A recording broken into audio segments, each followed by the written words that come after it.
Hello everyone, welcome back to my YouTube channel Living in Between. This is me, Jane Pinto, and how you guys are doing. In today's video, I actually have 10 basic questions asked in a financial interview. So if you are from a finance background and if you're giving your interview in this particular stream or department of work, 10 basic questions that are relevant or asked very frequently in a interview, in a finance interview. This is something that will help you out. I hope it helps you out, and I have taken 10 basic questions of such interviews, and I have curated this video in the similar fashion or a similar manner. Remember that the questions can be tweaked, turned, and बहुत सारी ऐसी different चीज़ें उसके अंदर डालकर इसके थोड़ा mix and match करते हुए थोड़ा सा डिफरेंट फील भी दे सकते हैं. बट अगर आपके बेसिक्स बहुत सॉलिड है, you will be able to master any interview and anything coming up. So without any further ado, let's get started with the first question. I have written my questions here. I have my book here with me, from which I'll be reading it out to you so that you know what would be the questions or what are the questions and how to answer them and what are their answers. So the first question, or the very common question is, do you know the basic golden rules or accounting rules for accounting rules? So do you know the basic accounting rules or the golden rules, the 3 golden rules of accounting? So yes, you have to mention the type of accounts and their rules. So there are 3 types of accounts. It is personal, real, and nominal. Okay, so there are 3 types of accounts. I again repeat, that's personal, then it is real and nominal.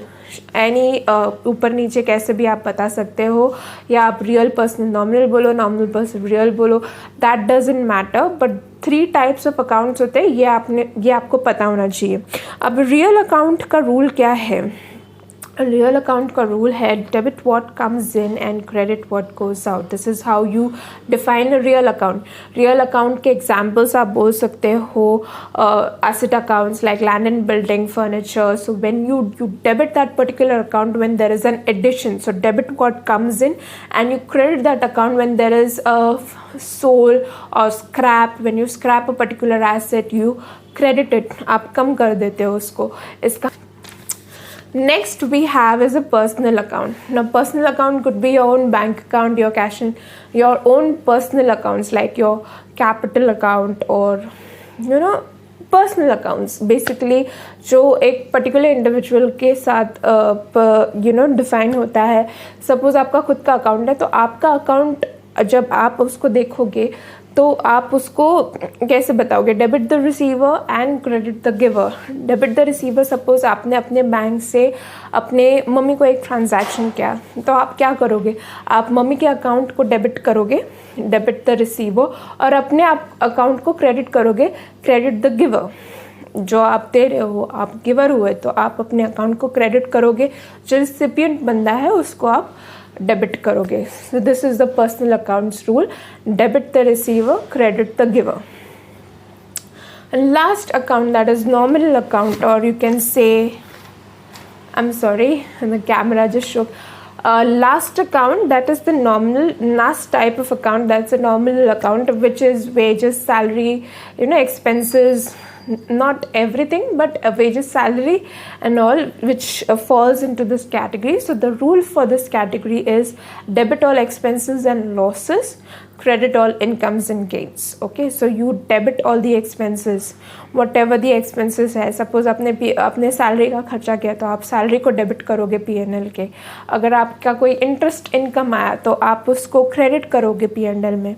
When you make your income statement, you put all these things together. So that's how you make your accounting. That's how the basis of the accounting are. So this is a very important question, and this is the basic rules that you have to remember. Next is, what does a financial statement comprise? So what are the elements in a financial statements?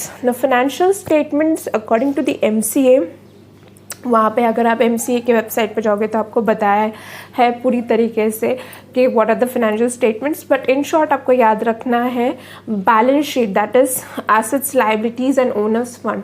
Balance sheet is very important. It shows the assets and liabilities and the owner's fund. So owners funds and liabilities are put together because ये पैसे हैं जो business में लाए गए हैं. Asset side is where these amounts are being invested. So वो जो कंपनी का asset होता है वो उसको derive करता है, वो उसका बताता है कि कितना पैसा लगा है और कहाँ कहाँ पे लगा है. So basically balance sheet is important. Then you have income statement or the P&L.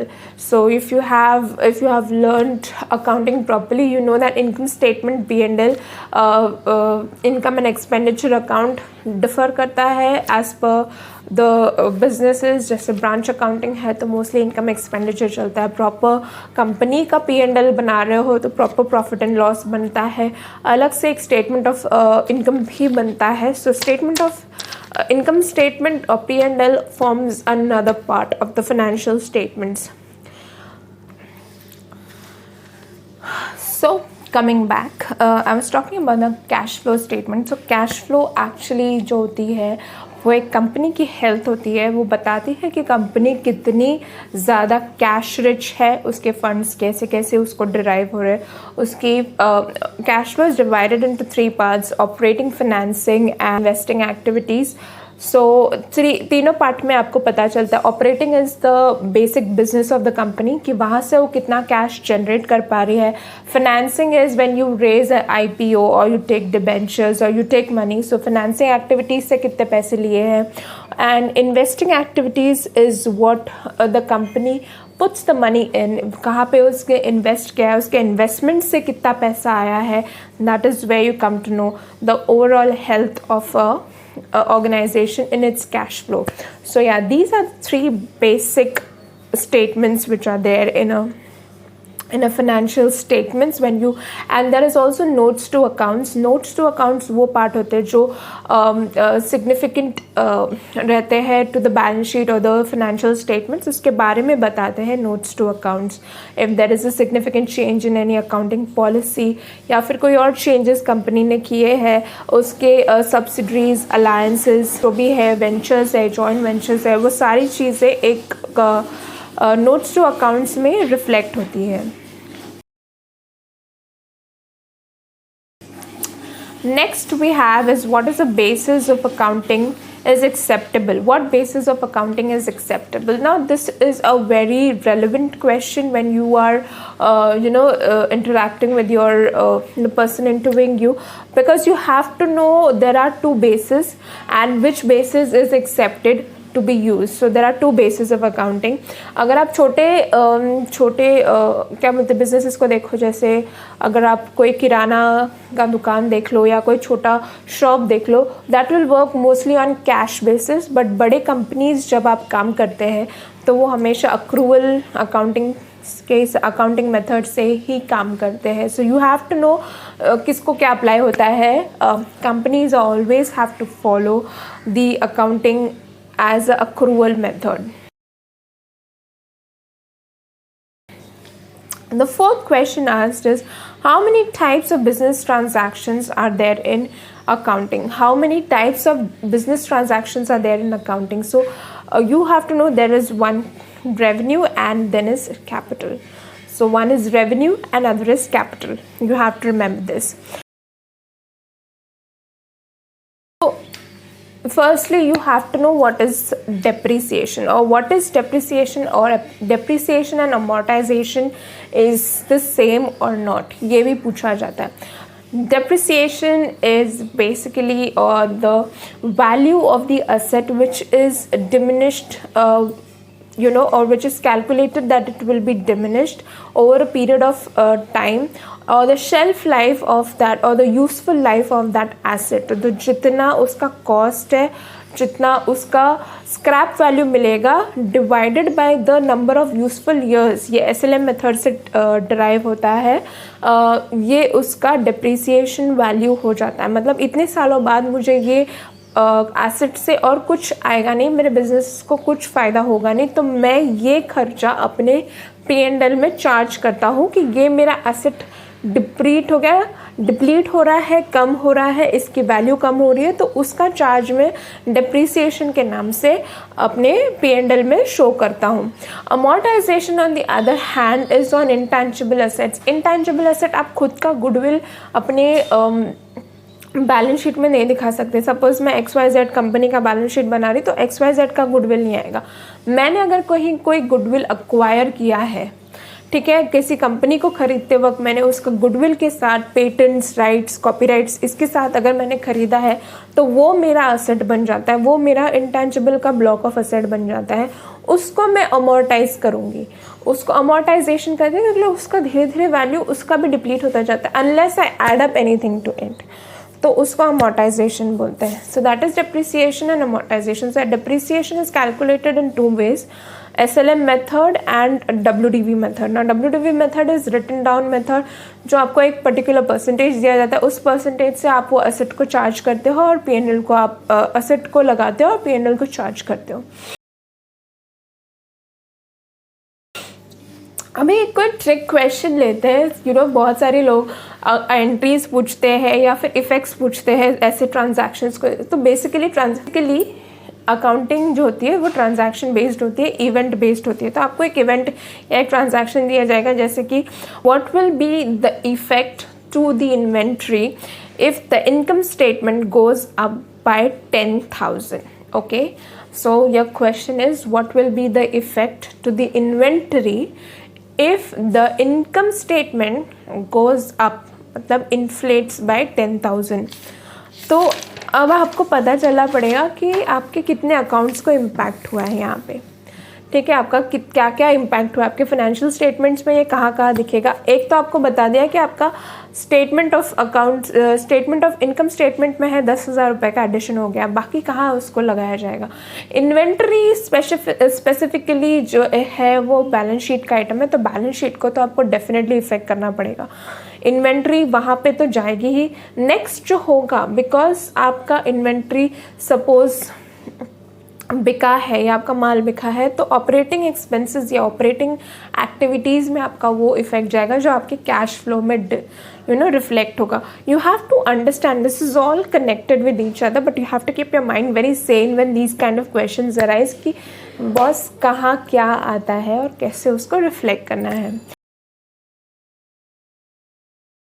The 7th question is what is the revenue recognition or what is revenue recognition। ये एक type of accounting standard भी है जो बताता है कि revenue recognition है क्या, and उसको वहाँ पे बहुत ही अच्छी तरीके से बताया गया है accounting standards में। So if you want to know in detail you can read the accounting standards there in MCA. It will help you a lot in getting to know how the accounting is done. मैं short में आपको बता देती हूँ।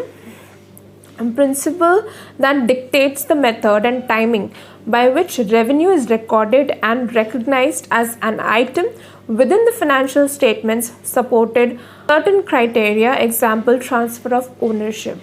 ठीक है, so वो timing और मेथड बताता है कब करना है। So I will repeat it again. Principle that dictates the method and timing by which revenue is recorded and recognised as an item within the financial statements supported by certain criteria, example transfer of ownership. जैसे आपका goods आपके पास से दूसरे कोई खरीद लेता है तो ओनरशिप ट्रांसफ़र हो जाता है, तो तब रेवेन्यू रिकग्नाइज हो सकता है। Next question is what is TDS and what is TCS।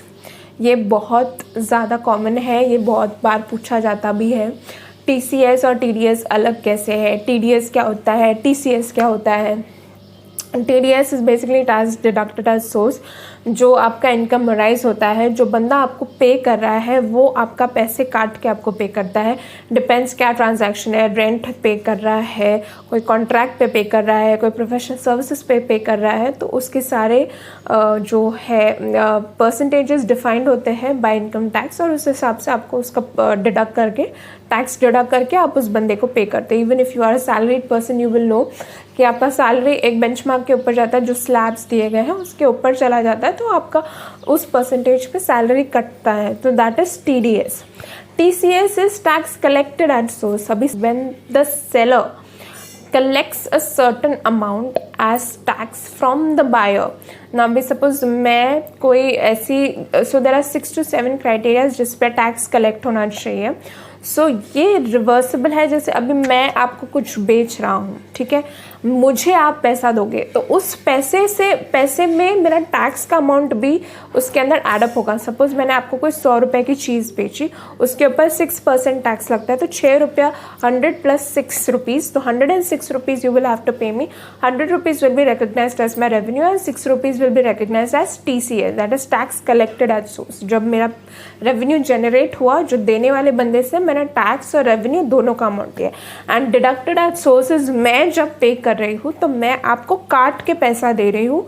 जो काटा हुआ पैसा है वो TDS जाता है। तो मेरा 100 रुपये का बिल है, 100 रुपये का पेमेंट मेरा करना है, तो उसमें से अगर 10 रुपया मेरा TDS जाता है तो मैं आपको 90 रुपये दूंगी। 100 रुपये का मेरा एक्सपेंस बुक होगा, 10 रुपया मेरा टैक्स बुक होगा, ठीक है। नेट पेइंग अमाउंट जाएगा बंदे को 90 rupees. This is how the whole calculation works.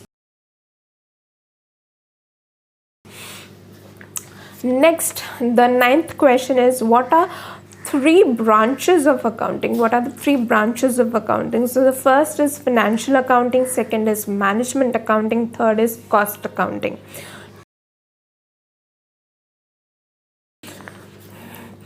What is accounting standard? This is the 10th and the last question. What is accounting standard? Is it important? Like, is there any importance of accounting standards? Now, accounting standard means generally accepted accounting principles. It is to standardize the different accounting policies and practices by different business concerns.